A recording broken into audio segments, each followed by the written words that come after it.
guys, welcome back to Cros Art for today's tutorial. Today we're going to have a play with these nature brushes that we made in our last episode. So we're going to have a little try of what they can do with some what we call mark making techniques, and then I'm going to have a go at actually creating a few pictures to see how we go. So today I'm going to be using some Indian ink. That's that here. This is just black. You can buy this from Officeworks, or you can order it from Zart Art, which is where I get my art supplies. If you don't have this or can't access it, you could probably use watercolor or coffee, as you would have seen in my previous videos.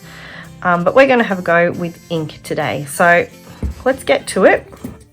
I've got some black ink in here, mixed it with a little tiny bit of water. And we're going to just trial on this page what these brushes can actually achieve. What sort of marks can they create? And this will just be a trial page, which might be something that you put in your sketchbooks.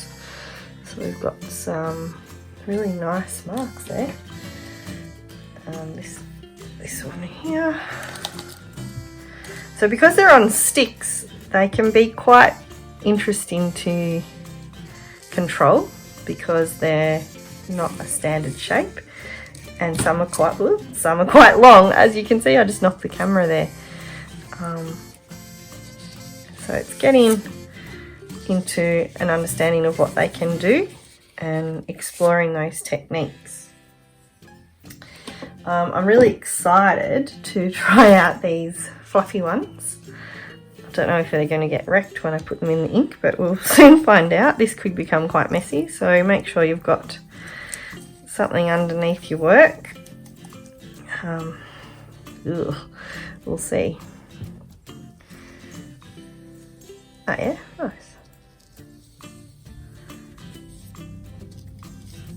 Sorry. It's really quite nice. Larger patterns with that one. Don't know how they'll go with washing. That could be interesting, but we'll soon find that out. This one, which I made kind of like a sponge, if you remember. I feel like the technique we might use for that is more of a dabbing. It's a nice spotty mark making there. Running out of paper. This one you're going to need quite a lot of paper or large pieces. So this is A3, but if you had bigger it would even work probably more successfully because the brushes are quite big. Ooh. And yep, we're getting quite messy, but I love it.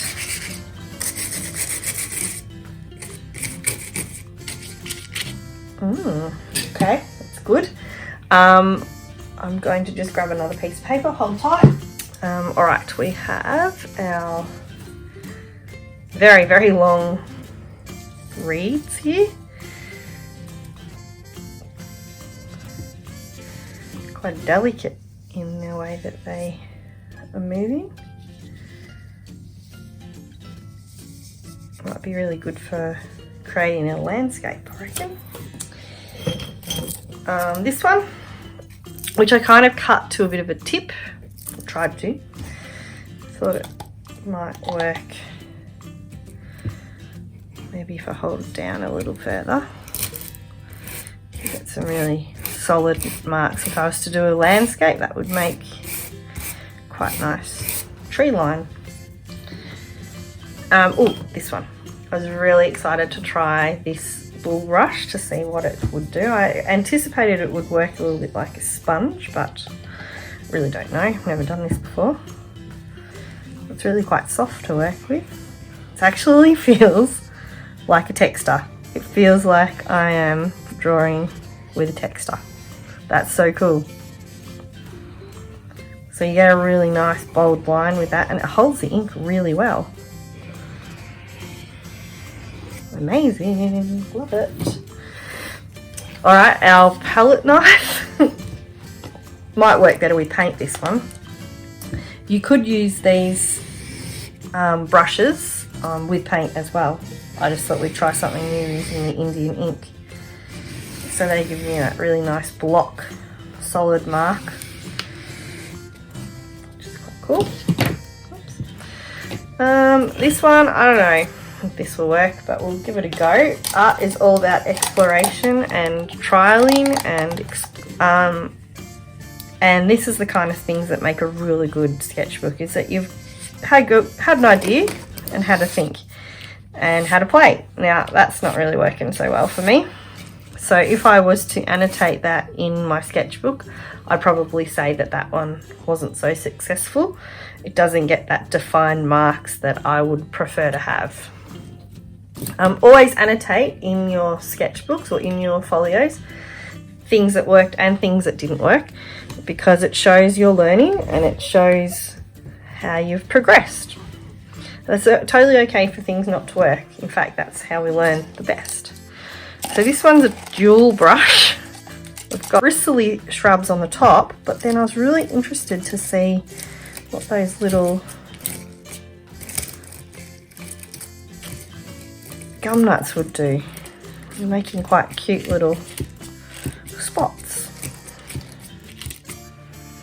And more bristly marks. Again, I think that would be a really good thing to use for a landscape. And lastly, we have our feathers. Now this one I actually found. These ones I had at home. Couldn't find many at the moment. Mustn't be molting season for birds. I imagine these will be quite soft to work with. I'll just move down here so you can see. Yeah, nice.